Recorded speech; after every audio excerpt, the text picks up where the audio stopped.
देश मेरा जल रहा है, आग लगी है सीने में, हुक्मरां सब व्यस्त हैं खून गरीब का पीने में। तो राम मंदिर या बाबरी का पक्ष नहीं मैं लाई हूँ, घायल भारत चीख रहा है, चीख सुनाने आई हूँ। परम आदरणीय सभापति महोदय, मंचासीन निर्णायक मंडल समिति एवं उपस्थित मेरे प्यारे साथियों, मैं आरक्षी खुशबू चौहान केंद्रीय रिजर्व पुलिस बल आज सदन की राय से असहमत होते हुए वक्ता विपक्ष में अपने विचार प्रस्तुत करूंगी।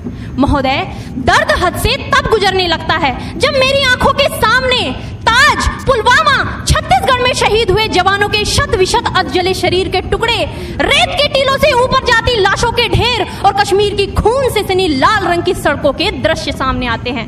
उस पर मेरे प्रतिपक्षी महोदय का कहना ये कि मानवाधिकारों की अनुपालना करते हुए देश से उग्रवाद और आतंकवाद को समाप्त किया जा सकता है। महोदय, अब तो हमारा तिरंगा झंडा भी हमसे ये पूछने लगा है कि क्या बात है भारत, आजकल फहराने से ज्यादा मैं कफन में दफनाने के क्यों काम आ रहा हूँ। महोदय, हृदय तो उस दिन फट गया जब बूढ़ी माँ अपने बेटे के चिथड़ों को देखकर बोली कि साहब, आप तो भर्ती में 1 इंच भी कम नहीं लेते, मैं आधा शरीर कैसे ले लूं।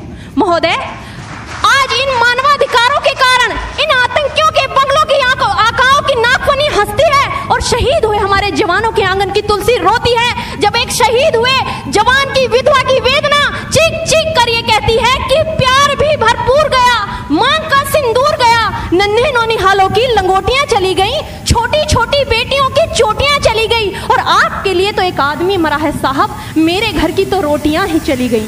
महोदय, किसी भी युद्ध को जीतने के लिए पहल करना सबसे ज्यादा आवश्यक है, क्योंकि इतिहास गवाह है कि पहल करके बड़े बड़े युद्धों के परिणाम बदल दिए गए हैं। परंतु आज मानवाधिकारों के कारण हमारे देश के जवान इस कदर बंधे हुए हैं कि अपनी ड्यूटी पर खड़े होकर भी वो आज पहल करने से डरते हैं, क्योंकि महोदय भविष्य में उन्हें कटघरे में खड़े होने का डर सता रहा होता है।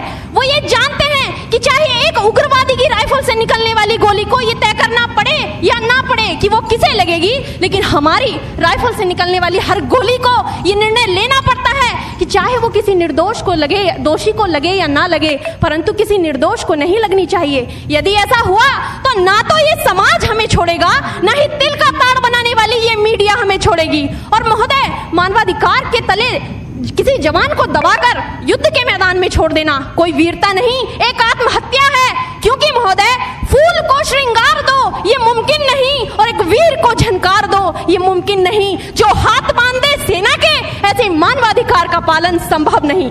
महोदय, आज सत्यनिष्ठा के मार्ग पर चलते हुए भी हमारे देश का जवान इन आतंकवादियों, इन पत्थरबाजों से डरता है, क्योंकि वो जानता है कि उसकी राइफल से निकलने वाली गोली अगर टारगेट को हिट नहीं भी करेगी तो भी 400 मीटर तक जाएगी, और यदि इस बीच वो किसी निर्दोष को लग गई तो महोदय हमें अपनी नौकरी से हाथ तक धोना पड़ सकता है। और महोदय, अपनी नौकरी को बचाने की खातिर एक जवान आज ये सोचता है कि चाहे सांप मरे या ना मरे, परंतु लाठी नहीं टूटनी चाहिए, क्योंकि आज हमारे देश के हालात कुछ ऐसे हो गए हैं कि चिरागों को हवाओं में उछाला जा रहा है, हवाओं पर भी रोब डाला जा रहा है। अरे हम ही तो बुनियाद है आंतरिक सुरक्षा की, और आज हमें ही नौकरी से निकाला जा रहा है। महोदय, जब पुलवामा में 44 जवान शहीद हुए, छत्तीसगढ़ में 76 जवान शहीद हुए, तो कोई भी मानवाधिकार की दुहाई देने वाला हमारे पक्ष में आकर खड़ा नहीं हुआ।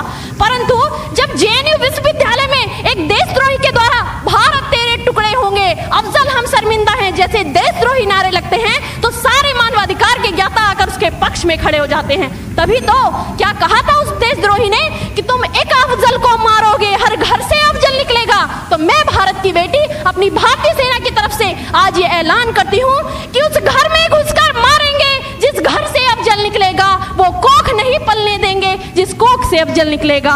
उठो देश के वीर जवानों, तुम सिंह बनकर दहाड़ दो और एक तिरंगा झंडा उस कन्हैया के सीने में गाड़ दो। महोदय, अंत में अपनी वाणी को विराम की ओर ले जाते हुए मैं सिर्फ इतना ही कहना चाहूंगी कि मुझे अफसोस है अपने देश की न्यायिक प्रक्रिया पर, जहां आज भी रात के 12 बजे अजमल कसाब जैसे आतंकी के लिए सर्वोच्च न्यायालय के दरवाजे खोल दिए जाते हैं। ऐसे देश से मानवाधिकारों की अनुपालना करते हुए आतंकवाद और उग्रवाद से कभी नहीं निपटा जा सकता। मानवाधिकार के नाम की दुहाइयां देने वालों, सीमा पर लड़ा नहीं जाता, चरखों से शोलों के आगे रामायण पढ़ी नहीं जाती, सीमा पर गोलों के आगे धरती के घोर कुहासे को एक सूरज ही हर सकता है, क्योंकि एटम बम से रक्षा केवल एटम बम ही कर सकता है। जय हिंद, जय भारत।